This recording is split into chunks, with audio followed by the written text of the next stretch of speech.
What is good, everyone? Welcome back to a new episode of the 99's Office Hockey Podcast, and we've got a lot to talk about today. The NHL season is right around the corner, and as I am recording this, we are 3 days away from the start of the regular season. And if you've been looking at the Instagram of the podcast recently, I've been posting a lot about the upcoming season, whether that was player props, teams' expectations, but I was really careful to not drop any standings predictions or my Stanley Cup pick because I wanted to keep that for the episode right before the season, and here we are.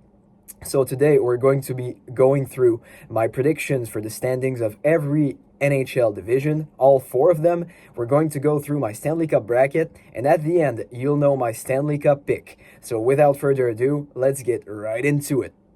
Let's begin with what is considered to be the worst division in the NHL, which is the Pacific Division, and coming in 8th and last place, I've got the San Jose Sharks. And look, the future of this team is looking extremely bright. You've got some young stars like Macklin Celebrini, Will Smith, and William Eklund all looking to take steps this year, which is going to make it really entertaining to follow in San Jose, but the defensive core is still abysmal.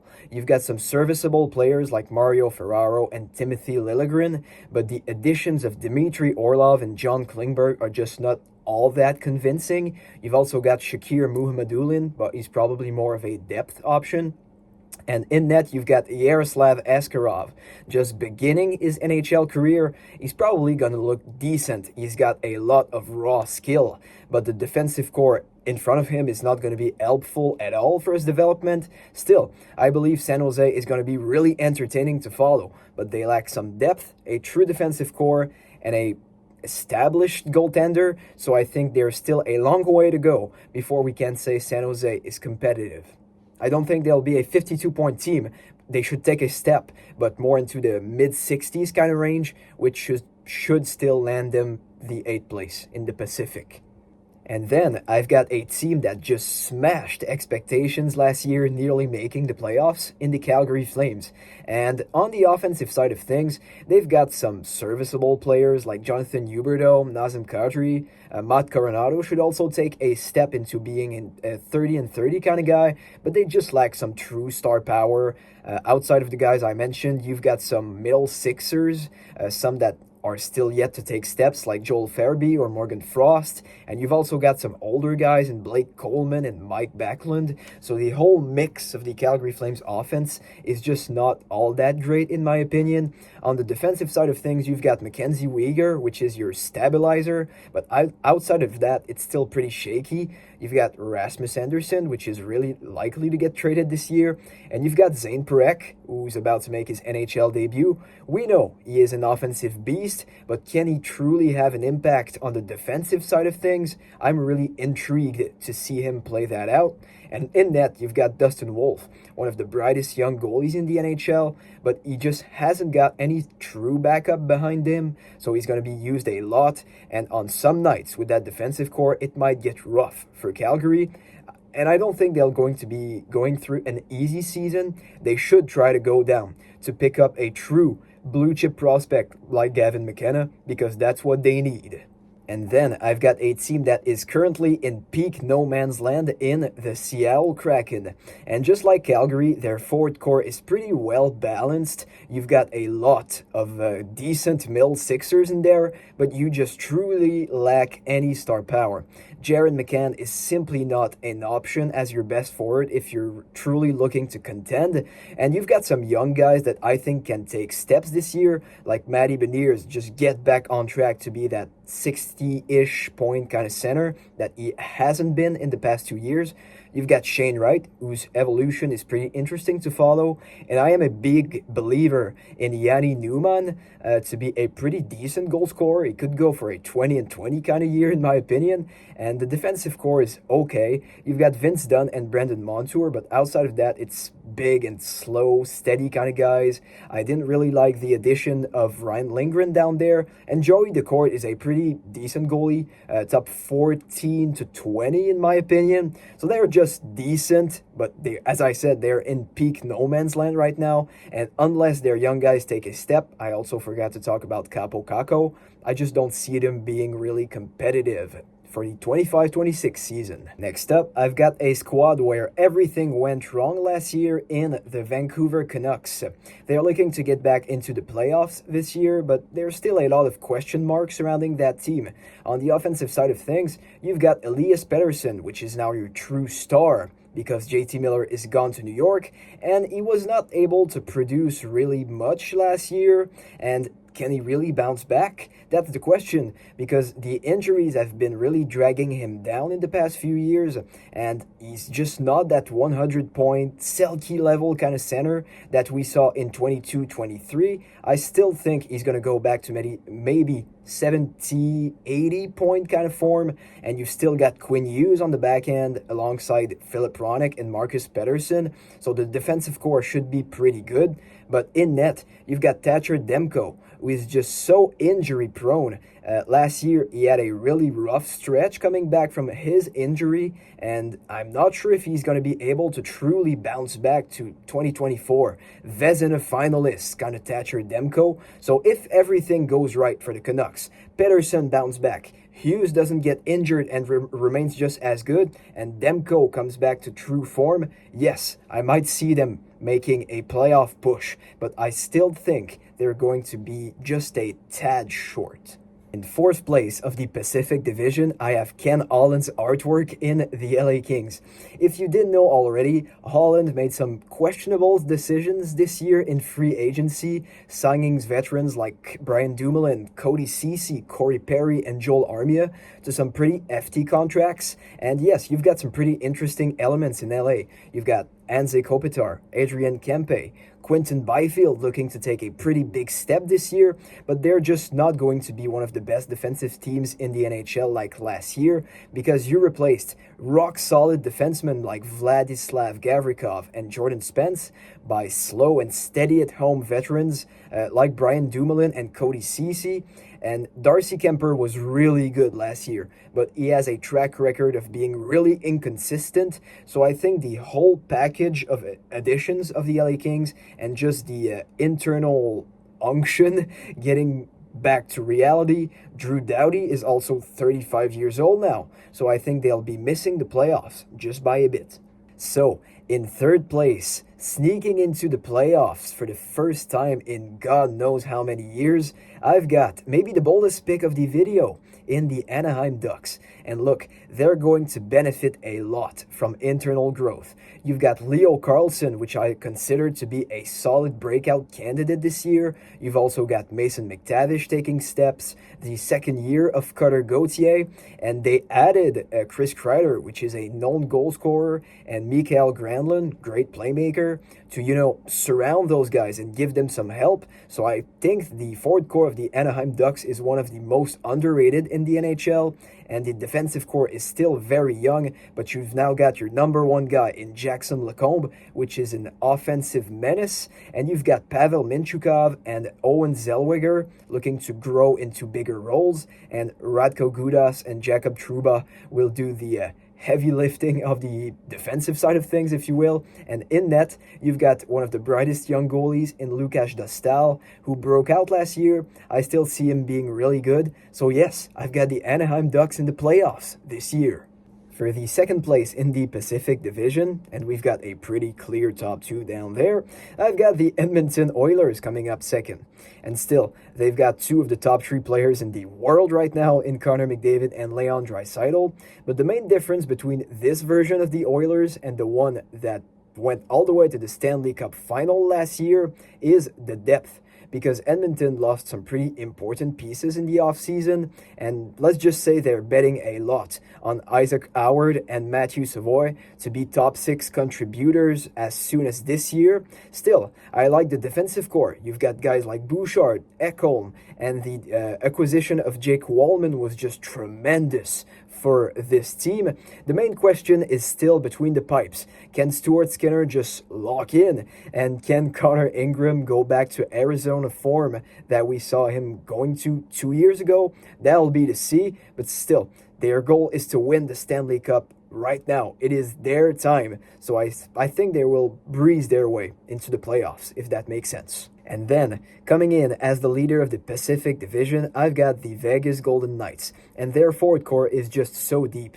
The acquisition of Mitch Marner will make a tremendous duo between him and Eichel. I also think Ivan Barbashev will benefit from that on that top line. And your second line, you've got Pavel Dorofeyev, 35 goal scorer last year.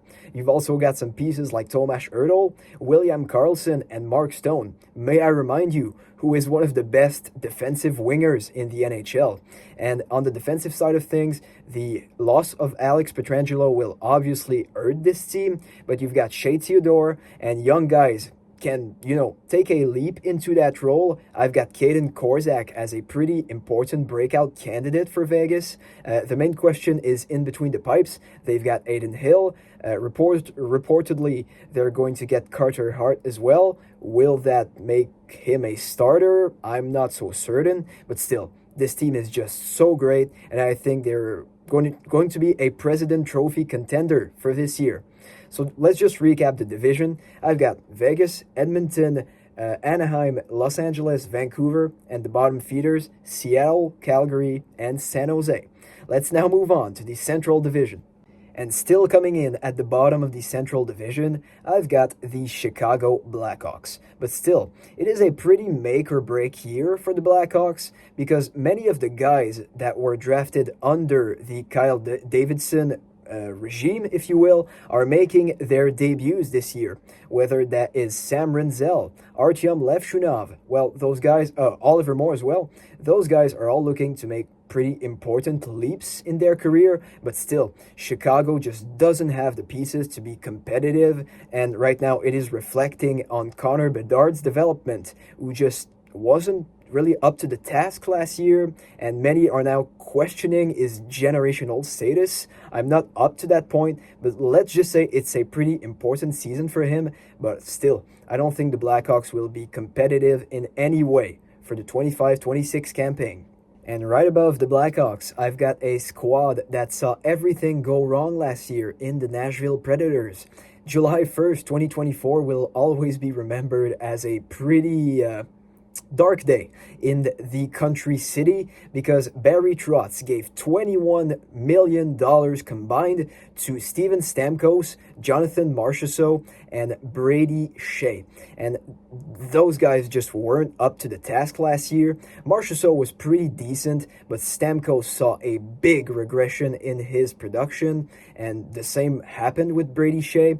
But they were one of the most unlucky teams if you look at advanced stats. Still, I think they'll be able to bounce back to a decent amount, but not being really competitive, making a playoff push. You've got some pretty important pieces like Philip Forsberg, which remains a true game breaker offensively, and Roman Josi is coming off a massive injury. He is a really important defenseman, the captain of this squad. Let's see, if he can bounce back. But the main question is Jussi Saros. Can you go back to 2022 form, Jussi? Big question, because his stats and just overall game weren't there in the past 2 years. And now that Askarov is gone, the future is not that certain between the pipes in Nashville. So the resurgence of Jussi Saros will be a subject to keep a close eye on this year. Still, I think Nashville misses by a decent amount. And then in 6th place, welcome to the triangles of teams that should make the playoffs, but only 2 of the 3 can make it. And the one that will miss, in my opinion, remains the Utah Mammoth. And look, this team is looking bright for its future because you've got the young stars Logan Cooley and Dylan Gunther playing alongside a stud like Clayton Keller. This line will be dangerous, and the addition of JJ Peterka was also massive for that squad.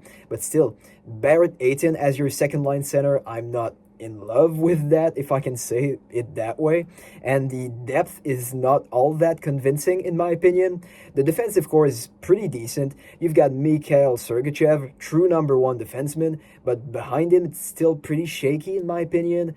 Olli Mata, Ian Cole. Sean Durzi is great, but outside of that, it's still pretty weak. And Karel Vejmelka is a pretty inconsistent goalie from a season to another. So still, I think Utah has a really high ceiling for its future, and maybe they make it this year. As I said, they should be making the playoffs if the NHL division format was different, but I still think they'll miss just by a tad, just a small one.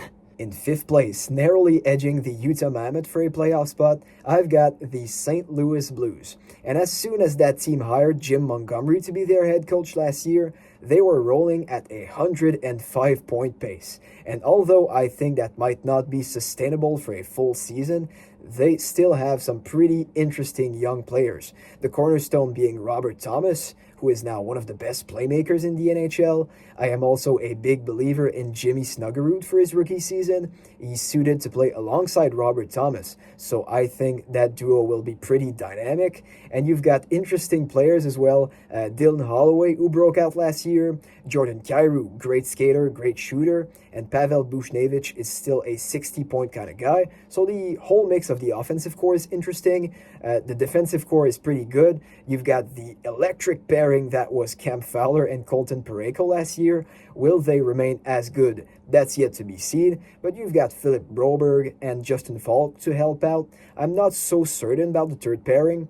Big guys, big shots. Maybe not the best skaters though in Logan Mailloux and Tyler Tucker, but in between the pipes, Jordan Binnington is known to be clutch when the stakes are high. So yes, I think St. Louis is going to get back in the playoffs, or get back. They're going to make the playoffs for the second year in a row, just over Utah. And now, completing the triangle of teams that should make the playoffs, but only two of the three are going to make it, I've got the Minnesota Wild. And those guys locked up their core stars this week, notably with the Kirill Kaprizov extension, biggest deal in NHL history. If you didn't see my video about it already, go check it out. It's on my channel.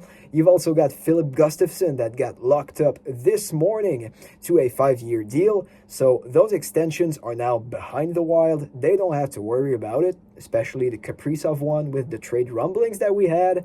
And their offense was just humming last season before Kaprizov got injured, and with Kirill the Thrill, Eriksson, Boldy, Rossi, I think the forward core is going to be pretty good, and the defensive core kind of is the signature of the Wild. You've got Brodin, Faber, Spurgeon, and Zeev Boyam making his debut in the NHL. Offensive menace, he is a great skater, and obviously you've got Gustafsson between the pipes, but Jesper Wallstedt, one of the brightest goalie prospects in the NHL, making his debut this year. Well, it's going to be really interesting to follow, and I think Minnesota is going to be an underrated team this year in the playoffs. Another team making the playoffs with the third place in the Central Division, I selected the Winnipeg Jets. And this team lost a massive piece this offseason with Nikolai Ehlers, one of the best transition players in the NHL, so dynamic of a skater, now gone to Carolina. And still, Winnipeg didn't really replace him all that properly. You've got Gustav Nyquist, serviceable winger, but is more on the older side now. And Jonathan Toews as a new second-line center now that Adam Lowry is injured is also pretty interesting. Will he bounce back to his prime? Obviously not, but he can be maybe a 40-point, really good defensively kind of center. And still, you've got that top line of Kyle Connor, Mark Scheifele, and Gabe Vilardi. Josh Morrissey on the defensive side of things. Dylan Sandberg really broke out last year into their second best defenseman. He is injured to start the season, but still, Winnipeg is going to be good because they've got Connor Hellebuck in the net. This guy just won the Hart as a goalie. 2 straight Vezinas. Are you kidding me? He is just a phenom in himself. Maybe not as good in the playoffs, but this is about the standings. So I think Winnipeg will come up third. I don't love the depth outside of the top line that I mentioned and Morrissey, but still, they're going to figure it out and breeze their way into the playoffs. Coming in second place of the Central Division, I've got a team whose goal is just as clear as day. It is to win the Stanley Cup, and those guys are the Dallas Stars. they've been to 3 straight Western Conference finals, but they weren't able to get over the hump. And they said thank you to Coach Peter DeBoer to replace him by Glenn Golitzin. And I've been watching a lot of Stars hockey during the preseason. I quite enjoy Glenn Golitzin's systems. Stars play more of a physical game, but they still play their pacey, offensive style of hockey. So really, that's interesting. You've also got a full season out of Mikko Rantanen, which you acquired at the deadline last season. Jason Robertson is heading into a contract year. I expect big things out of him. And still, you've got the emergence of your young stars. Wyatt Johnston, Thomas Harley still could take steps this year. Miro Heiskanen, rock solid defenseman on the back end, and the main contributor to the success of the Stars yet again, in my opinion, will be their goalie Jake Ottinger. The playoffs ended in a really weird way for him last year, and I think we could see a massive response out of him. He's going to be a Vezina candidate, and the Stars will breeze their way to the playoffs yet again. Rounding out our tour of the Western Conference, I've got my Central Division winners in the Colorado Avalanche. And the reason I've got them all the way up there is because I think many of their guys have things to prove this year. You've got Martin Necas heading into a contract year, and from reports that came out in the past few weeks/months, he reportedly wants the bag, and you're going to need to play great if you want that, especially if you're the main piece of a Mikko Rantanen trade. May I remind you of that? And he's suited to play alongside Nathan MacKinnon, second best player in the NHL. You've also got Gabriel Landeskog coming back from a 3-year-long injury. He hasn't played a regular season game since 21-22. Looked decent in the playoffs last year, may I say good even. You've got Valeri Nichushkin looking to play on a more consistent basis than he did in the past few years. And still, you've got Cale Makar on the back end, best defenseman in the NHL.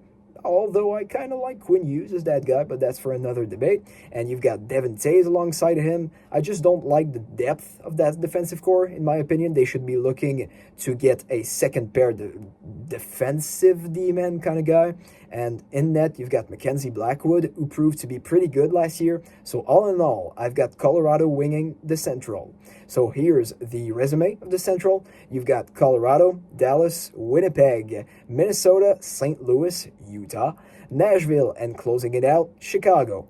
Let's now move on to the Eastern Conference. Let's start with the Metro Division, and coming in at the bottom of it, I've got the unction that are the Pittsburgh Penguins. And look, Sidney Crosby is still that guy. At 38 years old, can give you 90 points. One of the best edge work guys. That is just impressive. And you've got some pretty good wingers to play alongside him. Rickard Rakell went for a nearly 35-35 season last year. You've also got Brian Rust, really underrated winger in the NHL. Has been that for years. But outside of that, it's really shaky. You've got Evgeny Malkin, NHL legend.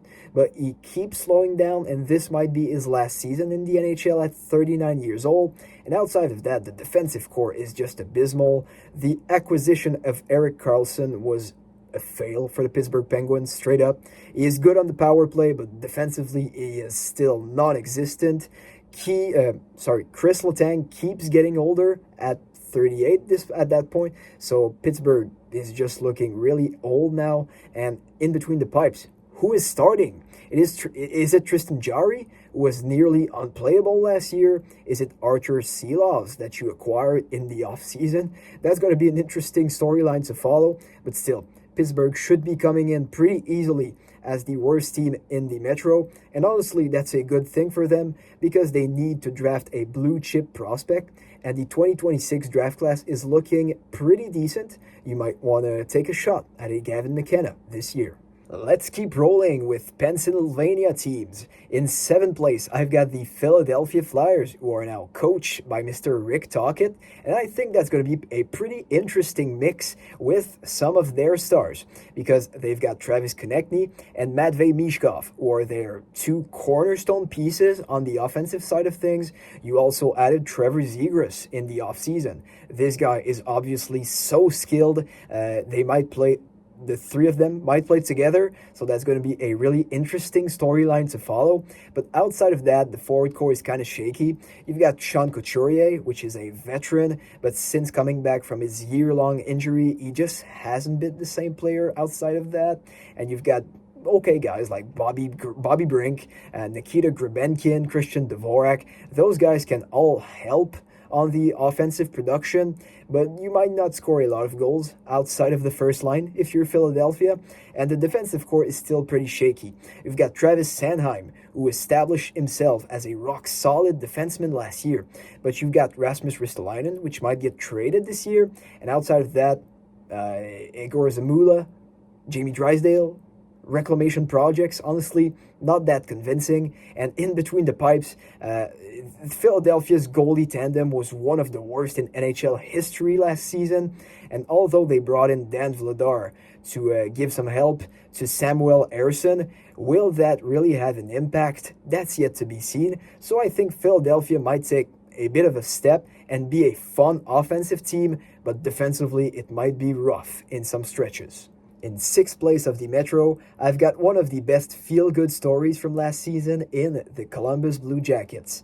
And of course, after the tragic passing to Johnny Gaudreau in August 2024, the team was pretty shaken up, but some of their young guys and stars just showed up in a big way. You had a point-per-game season out of Sean Monahan, Kirill Marchenko broke out into a legit NHL star with 74 points, you had Adam Fantilli breaking the 30-goal mark, Ken Johnson nearing the point per game, Dmitry Voronkov playing really, really well.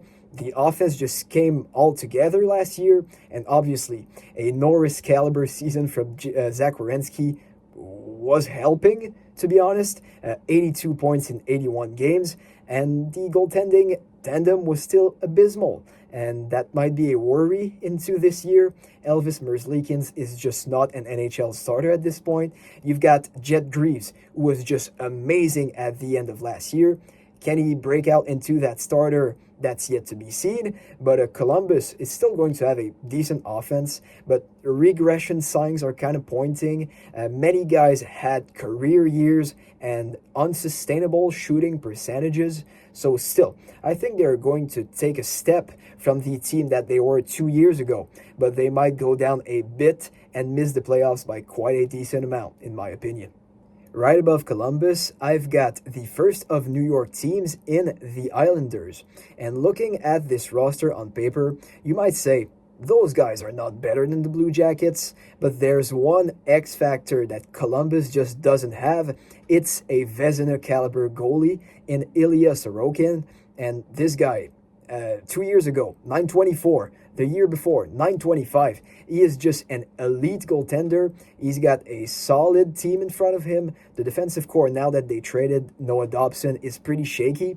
But still, just the fact that Sorokin is on that team gives them some kind of floor to be a decent squad. They should not be tanking this year. And avoiding any injury from Matthew Barzal or Bo Horvat, they should be competing for a wildcard spots. They've got a few guys that are looking to take steps. Max Tsiplakov, Simon Holmstrom, and you've also got the first overall pick this year debuting in Matthew Schaefer. So all in all, it's going to be an interesting year for the Islanders, and unless they trade JG Pajot, Anders Lee, go full tank mode, I see them being pretty competitive but missing the playoffs. If you've been a follower of this channel for a while, you might remember the team that I had making the Stanley Cup Finals last year. I also had those guys as the safest to make the playoffs. They didn't, and they go by the name of the New York Rangers. But now I've got them in the fourth place of the Metro and coming back into the playoffs. Look, their top six is suited to be Artemi Panarin, Vincent Trocheck, Alexis Lafreniere, Will Cooley, JT Miller, and Mika Zibanejad. That's a pretty nasty top six in my opinion. And you've got the top pairing of Vladislav Gavrikov, rock-solid defensive defenseman, and Adam Fox. And I just want to state this. Adam Fox took a step back last year because he didn't have that great of partners to play with.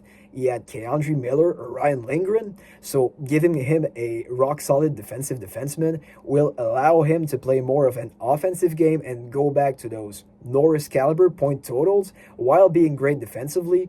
Obviously, the Rangers' weakness is their depth. Juuso Parsinen as your third-line center, really?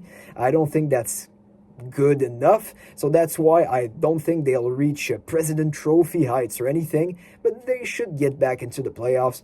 Everything went wrong for this team last year. The leadership group just fell apart. Jacob Trouba was traded. He was the captain. Chris Kreider trade rumblings all season long. He's now gone to Anaheim, so now they've got a fresh start, and the second best goalie in the world in between their pipes. In Igor Shesterkin, I think he's going to bounce back in a big way, and I've got him as a Vezina runner-up this year. So all in all, the New York Rangers should be a pretty competitive team and make their way back into the playoffs. Coming in as the third team in the Metro Division, I've got the Washington Capitals. And look, I think those guys are still going to be really competitive. I just don't see them going for the top seed in the Eastern Conference like they were last year.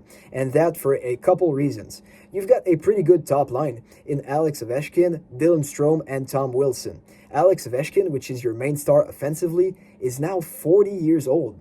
And outside of goal scoring, he doesn't offer much nowadays, so that's going to be a pretty interesting storyline to follow. And outside of that, pretty much all of your guys had career years. Connor McMichael, Pierre-Luc Dubois, Alexei Protas, who went for 66 points. How crazy is that? And you've got Ryan Leonard making his debut in the NHL. So all in all, decent forward core, maybe lacks true star power. Alex Ovechkin will regress in my opinion, so that's going to be more of an obvious issue this year, and we might see a regression from the core in its entirety because some of those guys had just unsustainable shooting percentages. It's going to be an interesting storyline to follow. But what makes me think Washington will remain competitive is the defensive core, because you've got one of the best in the NHL with Jacob Chikrin, John Carlson, Rasmus Sandin, Matt Roy, and you've got a rock-solid defensive defenseman in Martin Fehervary. And in between the pipes, Logan Thompson is a top 10-ish goalie in the NHL. So Washington should remain a competitive team. I just see a bit of regression out of them and some issues kind of starting to appear with the lack of star power now that Alex Ovechkin is 40 years old and has the Gretzky goal record behind him at this point. And in second place, I've got a team that looks really similar to the Washington Capitals in some points in the New Jersey Devils. And the reason I say that, it's because they also have got one of the most underrated defense cores in the NHL.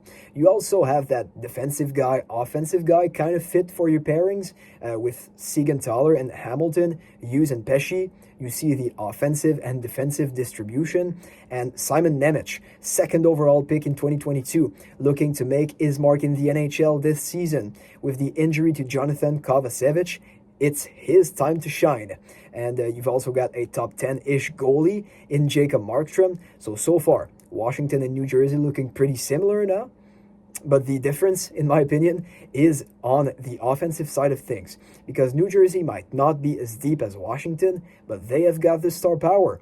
You've got a top 15 player in the NHL, in my opinion, in Jack Hughes. One of the best in transition. Dynamic skater. When he's healthy, he's a menace. And you've got one of the best playmakers in the NHL in Jesper Bratt, Nico Hischier, Selke, point per game kind of center for the Devils. He is a cornerstone of their attack. And you've also got Timo Meier.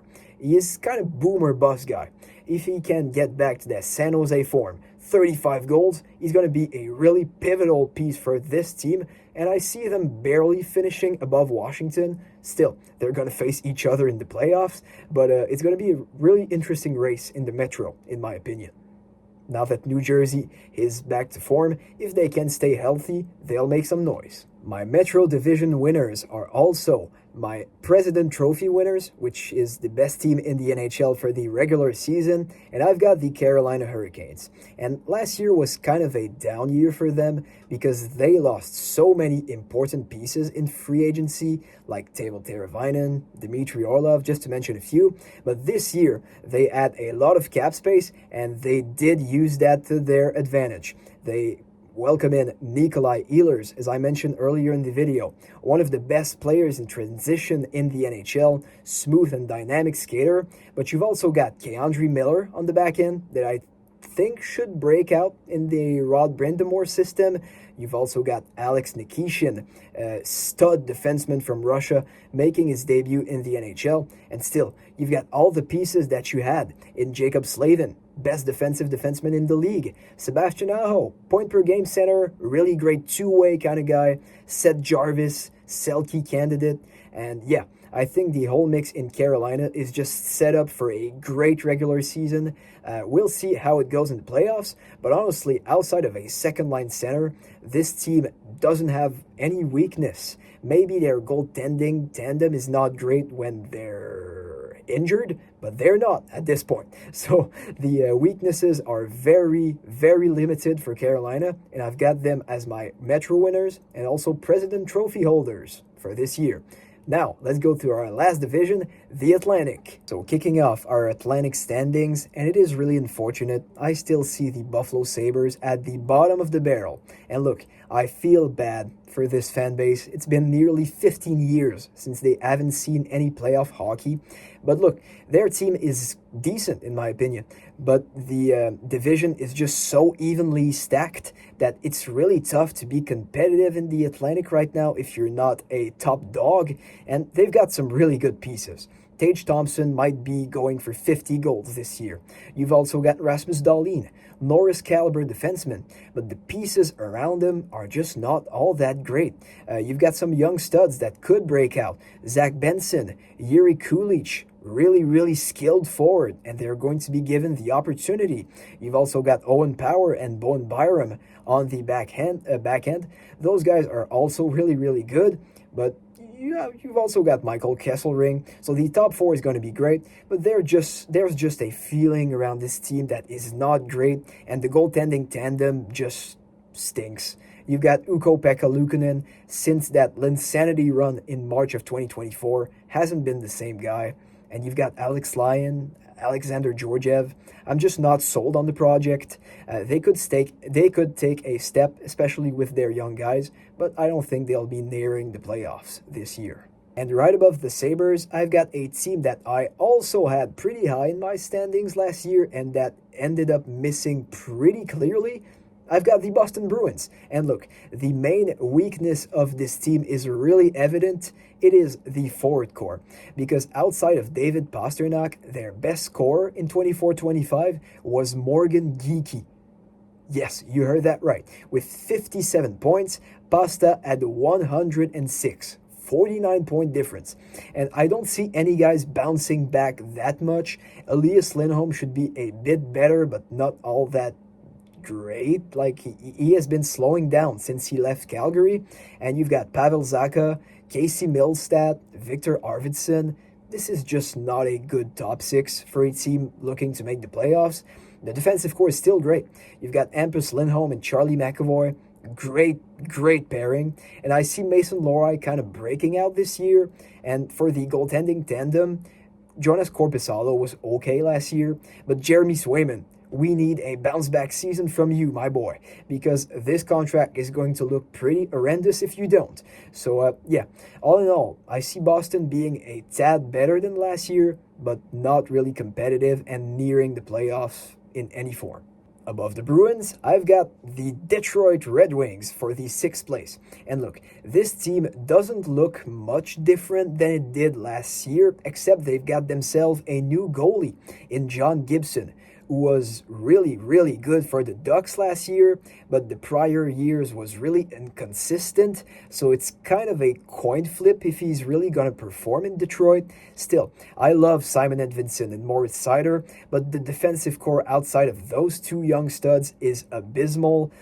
Jacob Bernard Docker might play top 4 minutes. Look, he's a decent defenseman. I don't think he's suited to play that role, and the offensive core, especially the top six, is looking pretty decent. You've got Larkin, Raymond, Kane, DeBrincat, and Marco Casper is also a good breakout candidate, but I don't love the James Van Riemsdyk addition to play as a top six winger, and the depth isn't all that great for a team looking to compete for a playoff spot, and I still see Detroit missing Yzerman. Check your back because you might be fired if Detroit misses again. In fifth place of the Atlantic Division, I might get some flack for this, but I ended up leaving the Montreal Canadiens outside of the playoffs picture.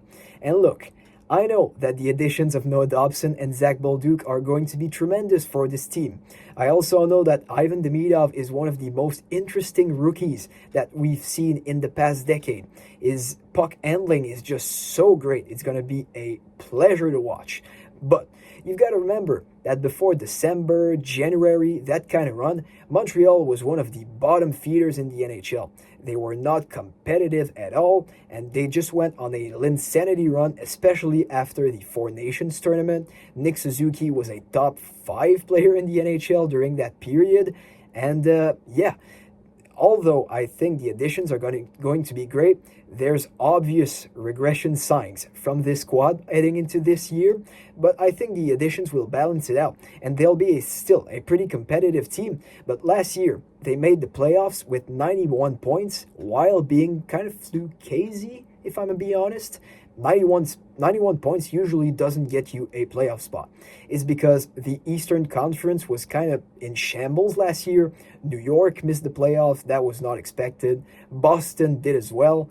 This year, it's going to be a lot tighter, and I just see Montreal missing really closely, honestly. I think they're going to be the 9th team in the Eastern Conference and just miss by the smallest of margins. But still, they're going to be a pleasure to watch. They just won't make the playoffs, in my opinion.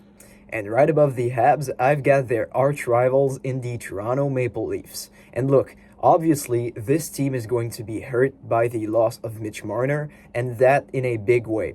But let's be honest, for the first time in years, the Maple Leafs actually have depth all around their lineup, which should be pretty important come playoff time or at the crunch at the end of the season. You've got a great top six still. The core four is now broken, but Matthews is still there. Tavares is productive. Nylander was the second highest goal scorer in the NHL last year. You've also added Matias Maccelli, who should be a pretty solid reclamation project. On the defensive side of things, although you might not have a true number one, you have a very well-balanced defense core.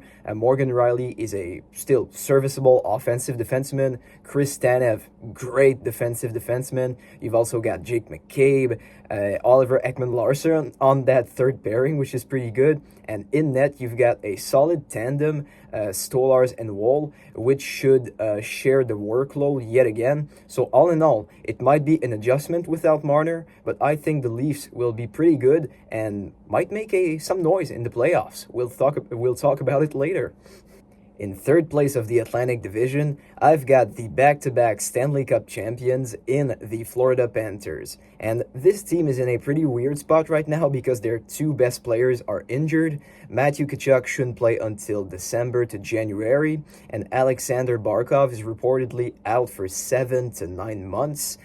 So it's going to be pretty interesting to follow, but still, this team is really deep all throughout. You've got some good forwards, even elite ones, in Sam Reinhart, Carter Verhaeghe, Sam Bennett, and Brad Marchand that you acquired last March. And you've also got young stars that could benefit from those empty spots left in the lineup. For example, you've got Anton Lundell, which might get top line center minutes now that Barkov is out, and Maki Samoskevich, a young guy that I'm really high on, should also play top 6 minutes regularly. So it's going to be pretty interesting to follow the storylines of those guys.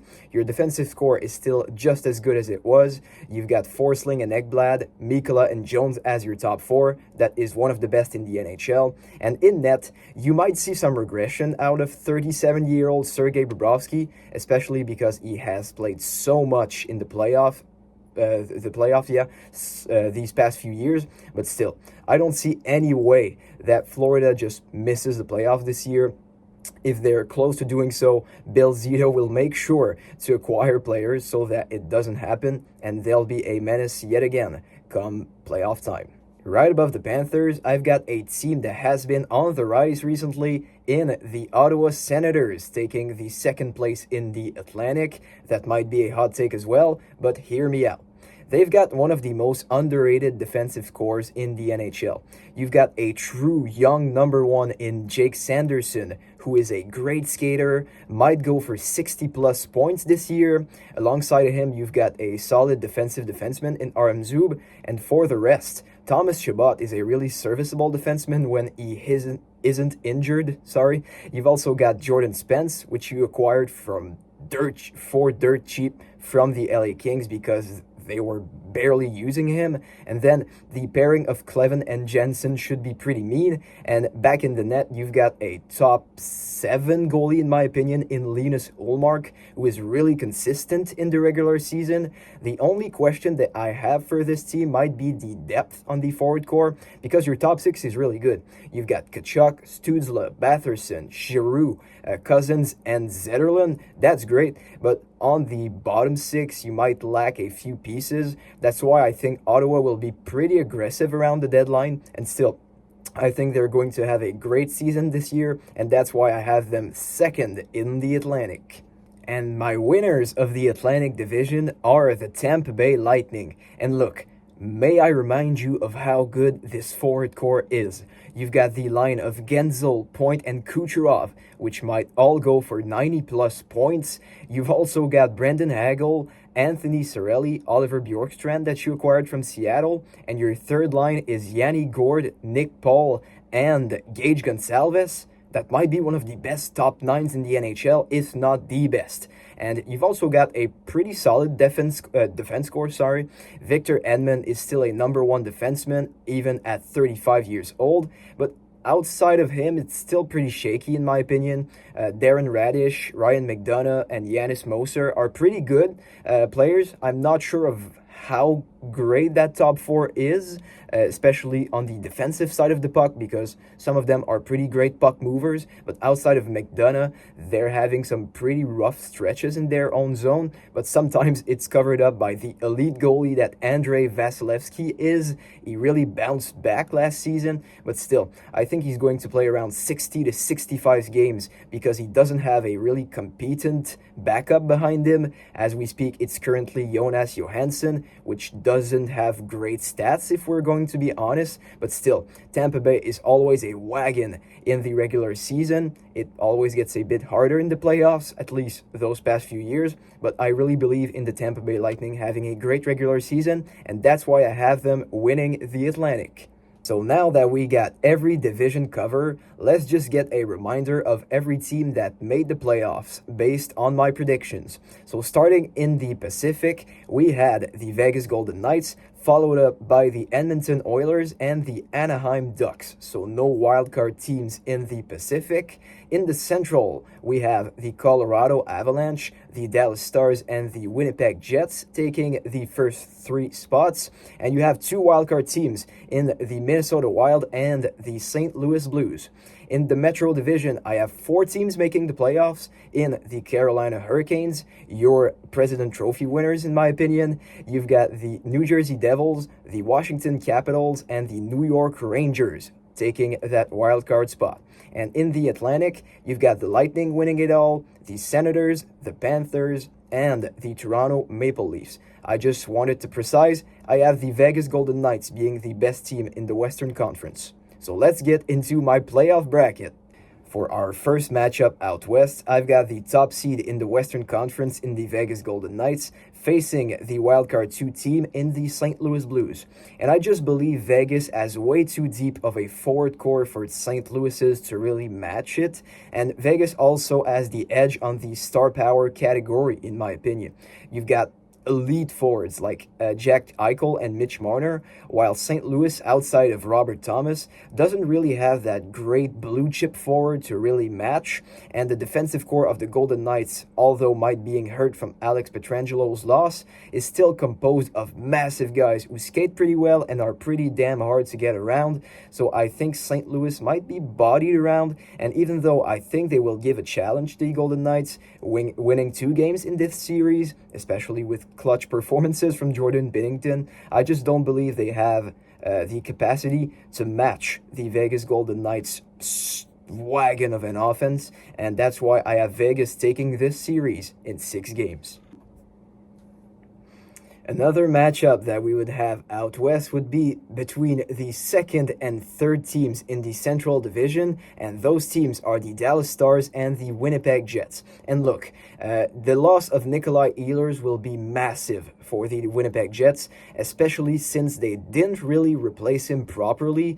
Gustav Nyquist is a good winger, but just not on the same tier as Ehlers, and that results in them having a pretty shallow forward core, in my opinion, outside of that top line, while Dallas has one of the most deep forward cores in the NHL.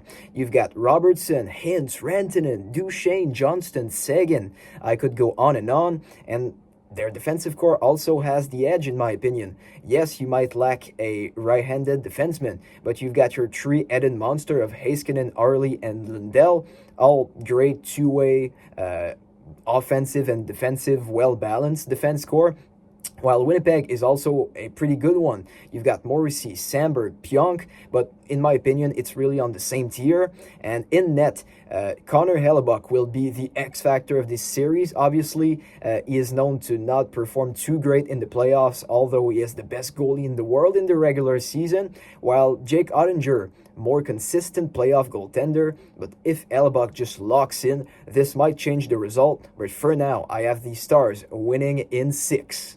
And then I've got a matchup that might be a lot closer than people think, in between the top team in the Central, the Colorado Avalanche, and the wildcard 1 team in the Minnesota Wild. And look, those teams share some issues, especially on the forward depth, and the secondary scoring has been a trouble for those teams in the past few years. That's why maybe they haven't gone that far in the playoffs. On the defensive side of things, I honestly prefer Minnesota's defense core to the Colorado Avalanche. Not by a lot, obviously, but I prefer quantity over quality, especially in the playoffs for the defensive cores. You've got Taze and McCarr, obviously top heavy for the Colorado Avalanche, but for Minnesota, you've got the Spurgeon and Brodin pairing, and you've also got the Bouillon and Faber. So I just think it's more deep than the Colorado Avalanche defense core, and in net, you've got pretty similar range goaltenders in Philip Gustafson and Mackenzie Blackwood, young goalies who are still yet to prove some things in the playoffs. The main difference between those teams, and I think what will give the win to a certain team, is the star power. Colorado, you have McKinnon, Natchez, Nichushkin, full season of Nelson as well. Lehkonen and Landeskog is back for a full year. While Minnesota, yes, you have Kaprizov, Eriksson and Boldy as your top line, but the second line is still a bit shallow. Zuccarello is 38 at this point. You've got Rossi, who was in trade rumors this summer. I don't know what his season will look like, and you really lack a true winger alongside them. So I think Colorado takes this series in 7 games, but it would be a really tight one. And closing out the western side of the bracket for the first round, I've got the Edmonton Oilers facing my Cinderella pick, the Anaheim Ducks. And that's where the dream ends for the Ducks, in my opinion. Obviously, as I mentioned, they've got an underrated forward core and a really, really young and bright looking defense core with Lacombe, Minchukov, Zellweger, but still, this team is extremely young, and I have them kind of going ahead of schedule because if you're the Ducks management, you might not want them to make the playoffs as soon as this year because I don't believe them to be ready. They would kind of be this year's Montreal Canadiens from last year, and still, I just believe Edmonton would wipe them out. You've got McDavid and Draisaitl that would probably just eat through that defensive core. Still, Anaheim in the playoffs would be an impressive achievement, but I just don't think they've got what it takes to really match Edmonton.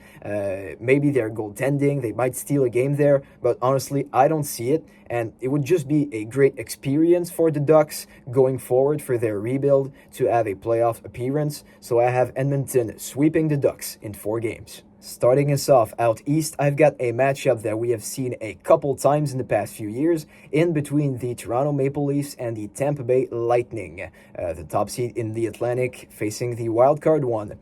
And as I said, both of those teams really have gained depth during the offseason or at the trade deadline for the Tampa Bay Lightning, and I think this might be a playing factor because I like both of their forward cores. Tampa Bay has the edge with the star power, yeah, but many of those guys are not known to be playoffs performers, or at least in the past few years. Nikita Kucherov hasn't been all that great since Tampa Bay's 2020 to 2022 runs, and that might have an influence, especially since Toronto defense core is pretty deep, and I am a big believer in Anthony Stolarz, while I'm not sure I trust Vasilevsky in the playoffs. It's been a couple years now since we haven't really seen him get to top form, and still, this series is always going to go to 7. Like, it is going to be a bloodbath, and I've got Toronto winning in 7 games. This might be controversial, but I just like the way they've gone about Mitch Marner's loss. They got themselves a way deeper lineup than they had last year, and in the playoffs, I think that's going to have much more of an impact than the core forward that you had before, and I've got Toronto winning, in 7 games. Next up, we've got the matchup between the second and third best teams in the Atlantic, those squads being the Ottawa Senators and the Florida Panthers. And at that point, Matthew Tkachuk and Alexander Barkov will be back in the lineup for the Panthers, giving them the best top 9 in the NHL, in my opinion. You've got Tkachuk and Barkov, but you've also got Reinhart, Viragi, Bennett, Samoskevich, and the famous third line that is Marchand, Lundell, and Louis Torinen. While Ottawa's forward core is good but maybe lacks some depth to really go on a deep playoff run, the defensive core and goalie might be a factor as well. I'm not sure Ottawa's going to be able to hold up, especially because Linus Ullmark doesn't have that track record of a great, consistent playoff goalie, while Sergei Bobrovsky might be the best, at least most trusted goalie in the playoffs, and Ottawa just doesn't have the same experience. I think they'll give a run for their money to the Panthers, but still, I have Florida taking the series in 6 games. We have then got a series between the President Trophy winners in the Carolina Hurricanes and the Wildcard 2 team in the New York Rangers. And yes, New York has a really top-heavy kind of team, and against Carolina, I just don't think that's going to be enough because the Canes have a really deep forward core and defense core, and they also play the Rod Brind'Amour system, which makes you pay for your errors, and I think with the lack of depth of the New York Rangers, that might happen quite often, especially because they don't have a great defense core outside of Vlad Gavrikov and Adam Fox. Honestly, the big factor will remain Igor Shesterkin, in my opinion, the best playoff goalie that is in the world right now, but still, I just don't think the entirety of New York's team will be able to hold up against the Hurricanes' really deep lineup and system from Rod Brind'Amour, and that's why I have the Canes winning in 5 games. Closing out the first round, we've got a matchup between the second and third teams in the Metro Division, being the New Jersey Devils and the Washington Capitals. And those teams have some similarities, having one of the best defense cores in the NHL. I kind of prefer New Jersey's because it is a bit more balanced between the offensive side that can bring your defense core, as well as being really solid defensively, but still, it's a pretty even matchup, and their goalies are kind of in the same range. Jacob Markstrom has the higher highs, but also the lower lows compared to Logan Thompson. I think the main difference will be the forward core, because while being a bit more deep, Washington just doesn't have the star power that New Jersey does. Jesper Bratt, Jack Hughes, and Nico Hischier would all be the best forward on the Washington Capitals right now, and I think that's going to make a pretty heavy difference. That's why I have New Jersey winning in 6 games. Starting our second round, we've got a matchup out west between two arch rivals at this point, in between the Vegas Golden Knights and the Dallas Stars. And I would call this series the Rasmus Andersson sweepstakes. As I mentioned really early in the podcast, Rasmus Andersson of the Calgary Flames is a defenseman that is really likely to get traded, and the two main front runners in that case are the Vegas Golden Knights and the Dallas Stars. And the team that would get the chance to acquire this right-handed defenseman would really have an advantage in my opinion, but still, it's not done, so it's really hard to say. Both teams have a really, really solid forward core. It's as deep as it gets. Defensive core, they both have their issues. As I said, Dallas has a 3-headed monster, but they all shoot left, while Vegas is losing Alex Pietrangelo, but just have a really, really tough defense core to get around, if you will. The guys are massive and they skate pretty well. The main difference, and I think what will win the series, will be in the net, because Dallas has one of the most consistent playoff goalies in Jake Ottinger, while Vegas's starter is Adam Hill as we speak. Rumors are that they are signing Carter Hart. Will he be good in the playoffs? That remains to be seen. He barely played for the Flyers in the playoffs back in the early 2020s. And yeah, it's going to be a pretty interesting storyline to follow. As well, this is going to be a bloodbath, really physical series, but I have Dallas narrowly winning this one in 7 games. Moving on to the Western Conference Finals yet again.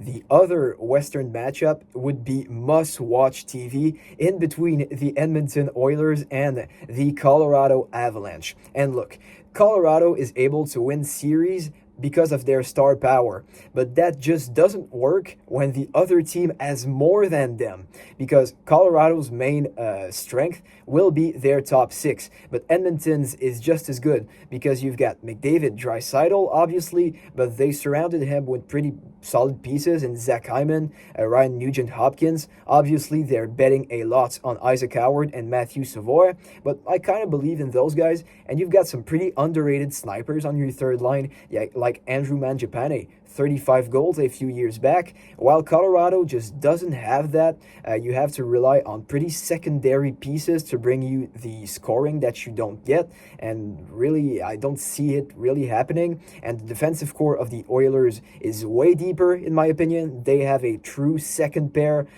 Girard and Manson are okay for the Colorado Avalanche, but Manson is starting to get up there in age, and Girard is just never available.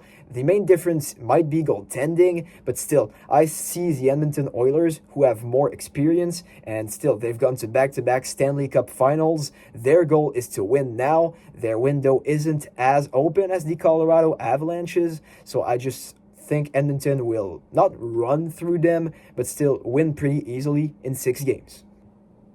Out east, we would have a rematch of a duel that we saw last year between the Toronto Maple Leafs and the Florida Panthers.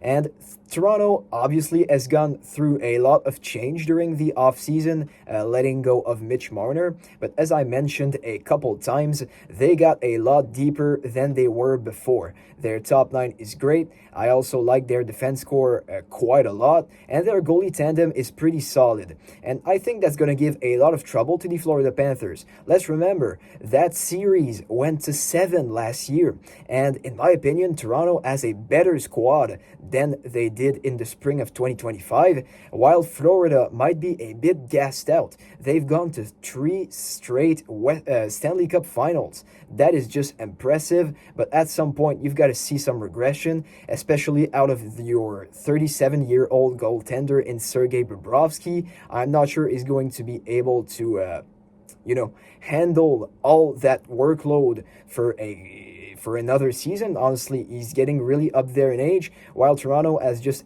the better team compared to last year, and that's why I have them winning in 7 games. That might be a hot take, but I have Toronto beating the Panthers in the second round. And closing out the second round, we've got a matchup between the Carolina Hurricanes and the New Jersey Devils.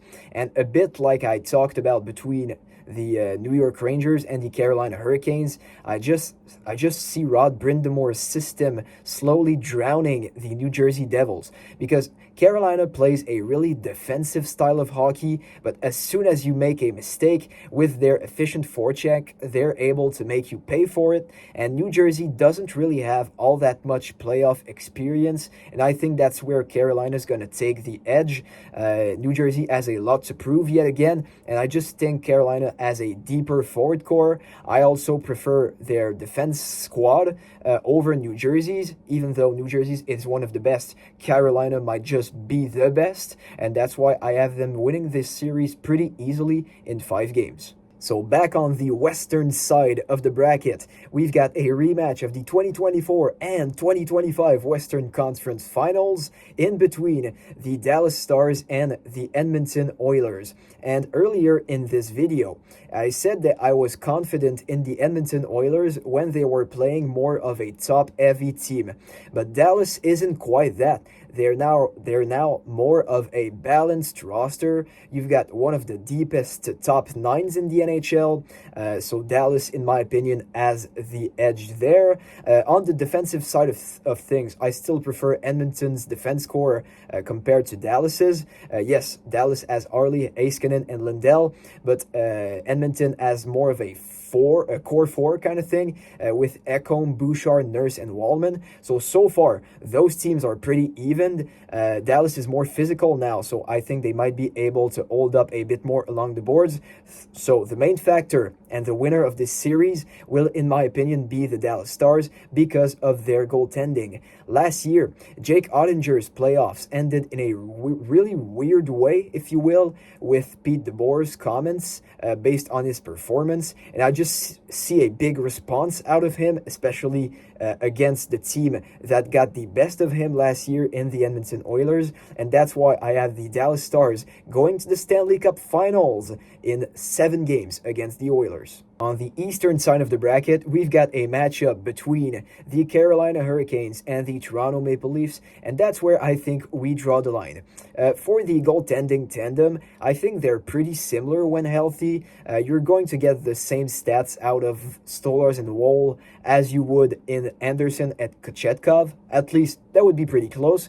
The main difference, in my opinion, is the defensive core, because although both are pretty deep, Carolina has that number one defenseman that Toronto doesn't, and he's the best defensive defenseman in the NHL in Jacob Slavin. And you've also got more offensive-oriented guys to make you pay for your mistakes in Gostisbehere, Miller, and Nikishin. And although Carolina might need a second-line center, I just prefer their forward core. They're a bit more grindy than the Toronto Maple Leafs, even though they don't have the same star power. I just think the system is going to make them pay, especially on the forecheck. This would be a really grindy kind of series, and Toronto really hasn't been through that in the past few years, while Carolina really has, matching the Florida Panthers in the past 2 years. So I just think they would have the edge. I don't say this would be an easy series for the Carolina Hurricanes, but I have them beating the Leafs in 6 games. So let's go to our Stanley Cup final.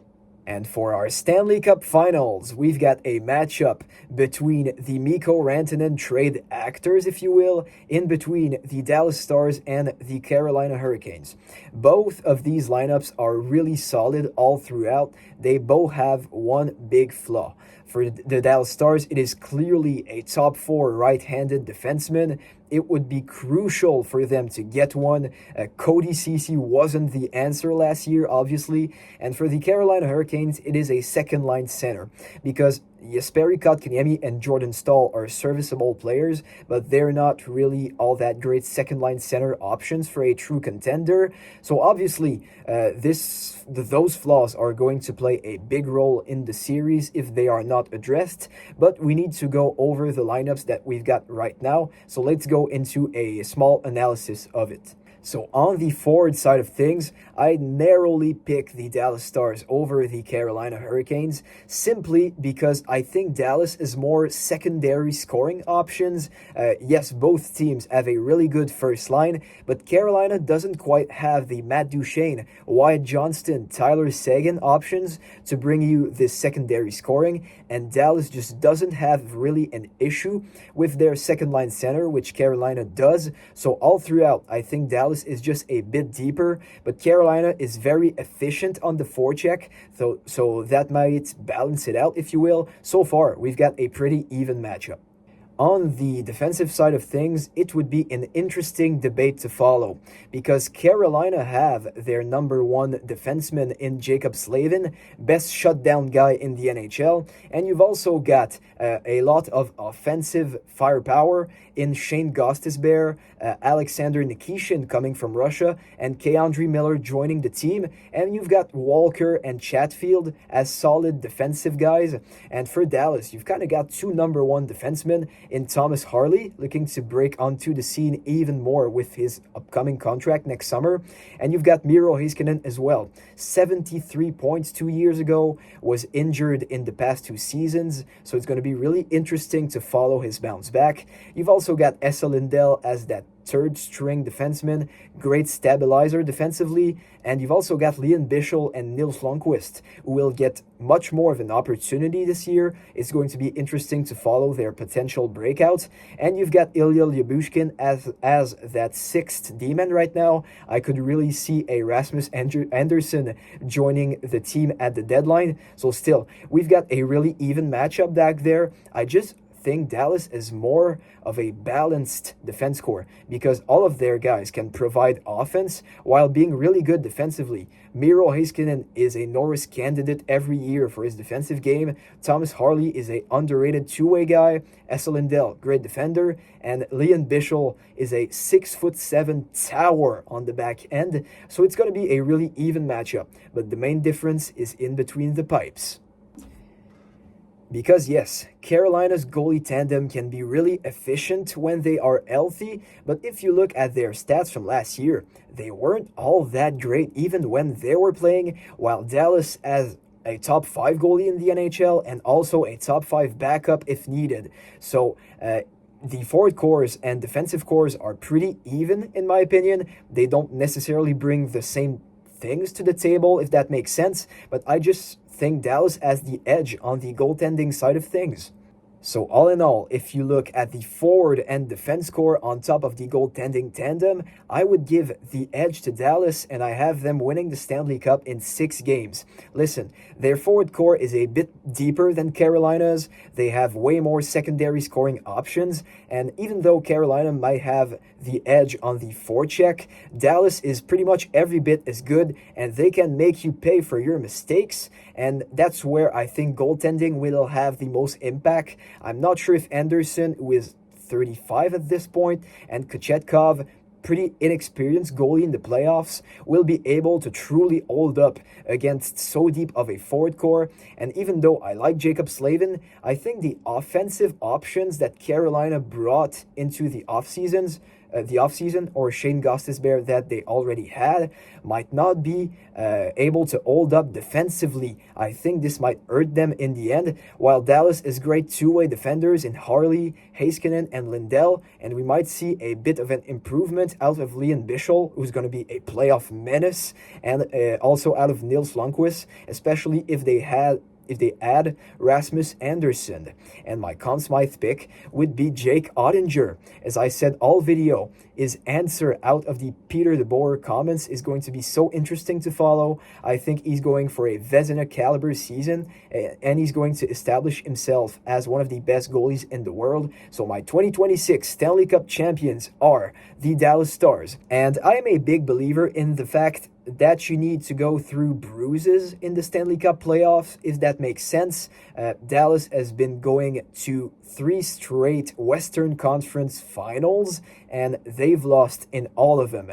And the coaching change is really interesting in Dallas. I think they're going to play more of a physical game. At least that's what we saw in the preseason. And still, their playoff experience is just at the top. Their window to win is also not as open as Carolina. So the time is now if you're the Dallas Stars. And that's why I have them winning the Stanley Cup for this year. So thank you guys for sticking around to a very long episode of the 99's Office Hockey Podcast. As I'm recording this, the NHL season is 3 days away, and I thought it was the best time to drop my predictions. I made sure to give you a very deep analysis so that you don't miss anything going into the 25-26 campaign.